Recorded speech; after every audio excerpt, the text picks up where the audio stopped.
While I was in the basement, I noticed my dad's old safe. After countless attempts, I tried using the password that he has on his phone. Sure enough, it worked. Inside was a very old iPod and a watch. After some more searching, I found a letter. The letter was hard to read because it was in cursive, but I managed to find out what it was saying.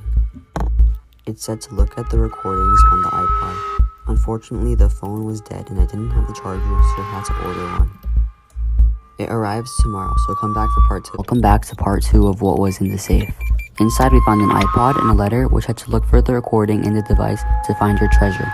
Unfortunately, I didn't have the charger for the iPod, and after countless days, it finally arrived. After charging the iPod, it didn't turn on after a couple hours. Once it turned on, I went straight to the recording. It sounded like it was Morse code. I got this app that converted what it was saying, and it said something about a pillow, so I went back and opened it. Inside was a green box. After opening it, I was very curious to see that there was a wallet inside that was worth $600. Inside of it was another note. It showed coordinates to a local park. Come back for part 3 to see where this takes us. Part 3 on what was inside my dad's hidden safe. In part 1, we found an iPod and a letter giving us clues on what we needed to find next, which led us to this wallet. And a note with coordinates which led me to my local park. I typed in the coordinates on Google and it led me to exactly where I need to go.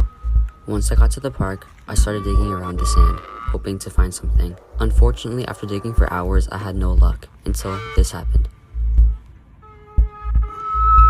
I found another one of those green boxes. Inside was a letter, a bunch of $5 bills, which could be a clue to what I need to find next.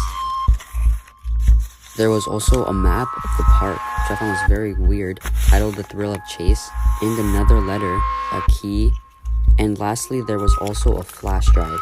The letter said to use your clues to find the treasure, and that the iPod was tracking something nearby. Part 4 is going to be crazy.